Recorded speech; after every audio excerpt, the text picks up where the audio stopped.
The precise manner in which music is meticulously crafted can often be summarized down to one letter, leaving a lot of room for interpretation. While standard notation specifies exactly which notes to play, the written music of chords is vague and speaks differently about music. Join us today as we unlock the code of chord theory. Most people, especially guitar players, play chords based solely on memorization. Someone showed them where to put their fingers and told them the name of the chord. So when they see the written music of chords, known as a chord chart, instructing them to play a G, they search their memory banks and play what they know to be G. While this is a great way to learn an instrument, it does have its limitations. That's partly based on the individual's capacity to memorize, but also this method does not allow for customization, as you don't know why it's a G, you just know that it is a G. But today we're going to dive in a little deeper to not only learn what the chord symbols mean, but also to learn how chords are formed to then be able to modify and construct them. While not everyone does it exactly the same, all chord theory uses a combination of the standard notation alphabet names of A, B, C, D, E, F, and G, and the standard notation system of sharps and flats.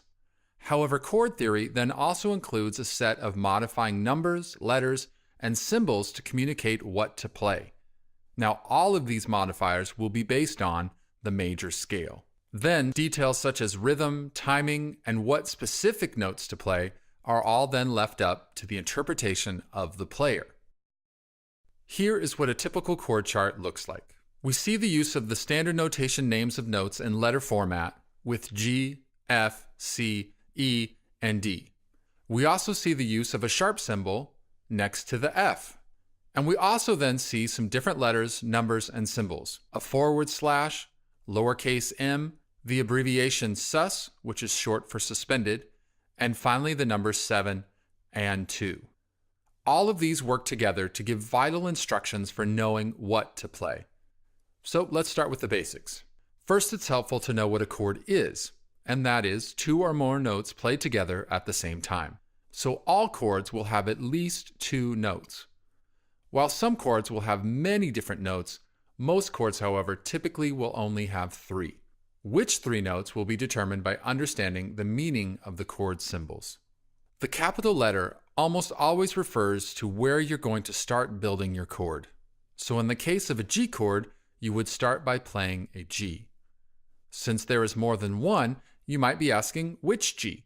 Well, that's up to you, as that level of information cannot be communicated through this system. So you can choose this G, or you can choose this G.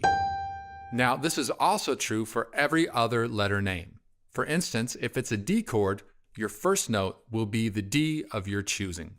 Then chords are built upon predetermined patterns that will be indicated by the modifying letters, phrases, shapes, symbols, and numbers following the capital letter.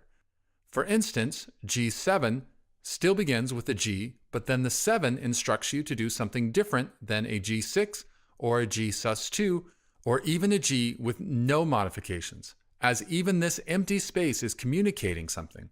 It is actually telling you to play the note represented by the capital letter, which will be the name of the chord, as your first note, to then play the 3 and to play the 5, or 1, 3, 5. But the 1, 3, and 5 of what? Now that part can be confusing, as almost all of these chord modifiers are going to be based on the pattern of a major scale, which is a pretty big deal. So if you don't know the pattern of a major scale, it will be mentioned as we move forward, but you can also take a moment to watch this segment from another one of our videos before you continue. Now that's going to make a whole lot more sense as we put this into practice. For instance, if you see the letter G on a chord chart, you now know to play the G of your choosing as the lowest note. Then to go up the major scale from G to find the third and then find the fifth notes. On a keyboard, this is one of the many places to play a G. We then play that as the 1. Then following the major scale pattern, we skip the next note, a whole step, to find that this note, or A, is the 2. We then whole step again to find that this note, a B, is the third note relative to G. We then follow the major scale pattern, which calls for a half step to find that the fourth note relative to G is a C, and then we now take a whole step to find that the fifth note of the major scale when we begin at G is D. We have now found the three notes that we have been instructed to play: G, B, and D, or the 1, 3, and the 5. This is the default combination of notes used to play chords, which is why they leave out the number modifier and simply write a capital letter. Now let's do that again, but this time for D. We first find where D is on our instrument and then begin to build our chord by following the major scale to find the third note and the fifth note. When we start at D, we find that F sharp is the third and that A is the 5. So our chord is D, F sharp, and A. And just so you know, while it can be helpful, you don't actually have to know the names of the notes. The most important part is to know where they fit in the pattern so you can change them when you're instructed to. Let's switch back over to G and take a look at what that would look like on a guitar. We must first locate where a G note is. The most common place to play a G on the guitar is this one here on the 3rd fret of the low E string. We then will follow the pattern of a major scale to find the 3rd and then the 5th of G. So beginning at G, we skip a note, a whole step, to find that A is our 2. On a guitar, this note is the exact same note as playing the next open string. So we will take our next whole step from there. This is now our 3, or B, which is on the 2nd fret of the A string. We then follow the major scale pattern to find the 4 and then the 5. But now we have a bit of a problem, as on a guitar you can only play one note per string. So we can't play both the 3 and the 5 on the A string. Thankfully, the guitar is patterned to accommodate, and the 5th note, or D, is actually the exact same note as the next open string. So now we have all of the 3 notes we are supposed to play: G, B, and D, or 1, 3, and 5. Now, if you're familiar with the guitar at all, you'll probably notice that we haven't used all the strings yet. Just like all of our piano friends out there probably notice that you don't usually play the piano with just one hand. This brings us to our next important concept, which is that these 3 notes are then repeated as many times as you desire. For instance, on a guitar, the next open string is G, which is the 1. The next open string is B, which is the 3.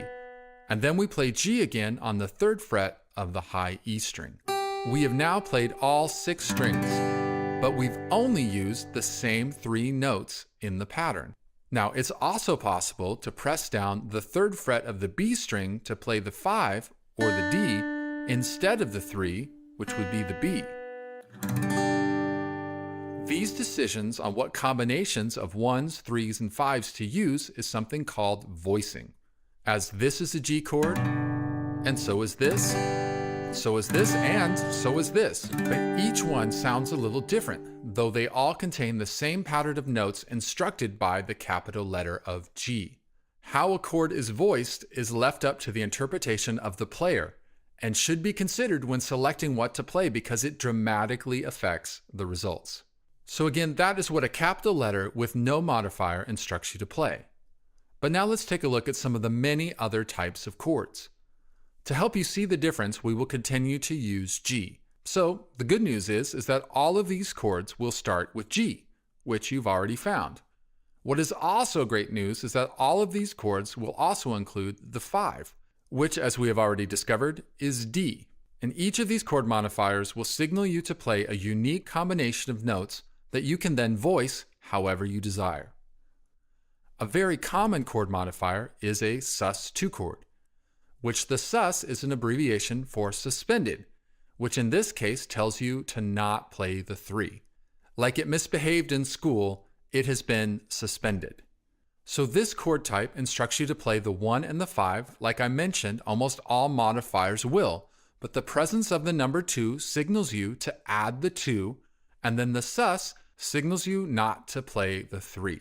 Now to find those notes, we again start at G, which is the 1, and then we follow the major scale pattern to find that after a whole step, we have found our 2, or A. We remember that D is the 5, so now we have all of our notes.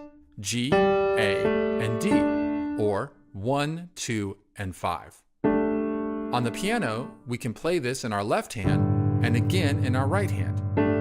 And on a guitar, we would start by playing G on the 3rd fret of the low E string, then play A at the open position of the next string, and then play D as the next open string.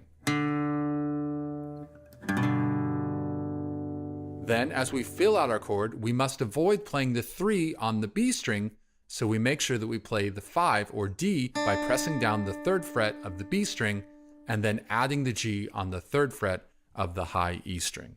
This gives us 1, 2, 5, 1, 5, 1. If we continue numerically, we will find that there really isn't a G3 chord.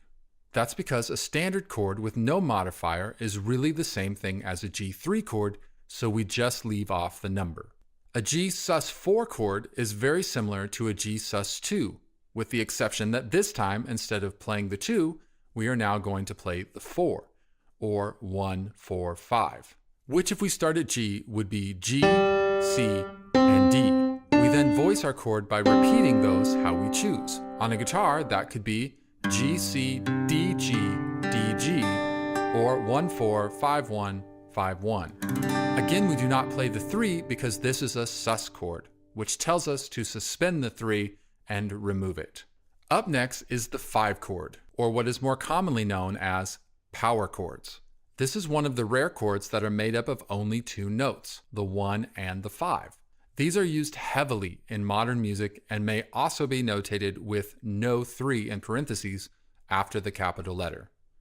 Now on a piano, that would look like this, only playing G and D in both hands. On a guitar, many songs will make use of this formation, where you play only 3 strings, but you play the 1, the 5 on the next string, and then the 1 again on the next string.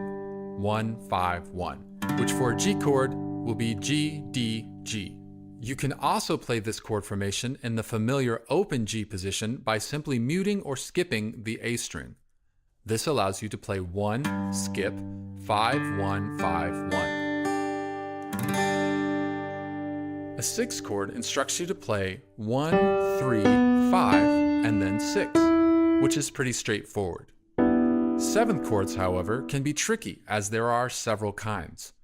A capital letter followed by the number 7 calls for 1, 3, 5, and then to lower the 7th note or to flat the 7. But for the more common major 7 chord that will be notated by the abbreviation for major followed by the number 7, a capital M followed by a 7, or with a triangle and a 7, the recipe is 1, 3, 5, and then the regular 7. Now there's also minor 7 chords, augmented, and much more. So there are a lot of other chord types that are worth memorizing, all having a specific set of combinations of notes to include. But one of the most important is the minor chord, which is notated with a lowercase m after the capital letter. This signal instructs you to play the 1 and the 5 as usual, but this time you will lower the 3rd note a half step, or what is sometimes called a flat 3. So again, using G for our example, to play a G minor, you will play G, B flat, and D. This change gives the chord a dark and dramatic sound. Now, to play any other minor chord, the pattern is the same. The 1, the flat 3, and the 5. So for a D minor, instead of playing D, F sharp, and A, the 1, 3, 5, you would lower the 3rd down to F natural and play D, F, and then A. So the difference between a major chord and a minor chord is actually 1 note, the 3 or the flat 3. Knowing where that is on your instrument and within your chord voicing will help you make this easy but powerful modification. Now, the last kind of chord notation that we will cover today are often referred to as slash chords and may use the word over in their description, but they are actually known in the music world as inversions. These chords are special in that they instruct you to play a different note lower than the note of the capital letter in the name of the chord. In all of our other chords, we have always played G as the lowest sounding note and then built up from there. But these inverted chords specify to play the same combination of notes, but to have a particular note be on the bottom. For instance, a D/F sharp or D over F sharp has the same notes as a D chord: D, F sharp, and A. However, instead of playing D, F sharp, A in that order of 1, 3, 5, we will first play the F sharp and then play D and then play A, or 3, 1, 5. On the guitar, this is the most common D chord. With this chord form, we usually do not play the bottom two strings as we want D to be the lowest sounding note, which is here on the open D string. That allows us to play 1, 5, 1, 3. When we see D over F sharp, we then look to find an F sharp lower than our D. Typically, that is played here on the second fret of the low E string. We must then either mute or skip the A string to play 3, 1, 5, 1, and then skip or mute the top E string. However, sometimes on a guitar, you can run out of space to find lower notes. G over B being the most common instance of this, as G is often played on the third fret of the low E string. Since on a guitar in standard tuning there are no B notes lower than this G, we must move up and abandon the string for this chord. The lowest B is here on the second fret of the A string. For a G over B, we play this as our lowest sounding note, and then we will play G next, which is on the fifth fret of the D string. This note, however, is the same note as the open G next to it, and most people choose to play G over B by playing this B, then either skipping, muting, or even playing the D since it is the 5, then continuing on with the open G, the D, and then finally another G. In an ensemble or group setting, this chord modifier is often an instruction to only the lowest sounding instrument, typically the bass player, to change notes while everyone else would play a regular chord. For instance, a chord progression of G, D over F sharp, E minor would signal only the bass player to play G, F sharp, and then play E, and not G, D, and E minor like the rest of the group would play. Now that you have a basic understanding of how chords are formed, take the time to memorize their combinations. We've included a link to a chart of common chord types for your convenience. Also, many apps and books can help you further expand your knowledge of chord types and assist you in discovering new chord voicings. We here at Music and Ministry thank you for joining us, and God bless.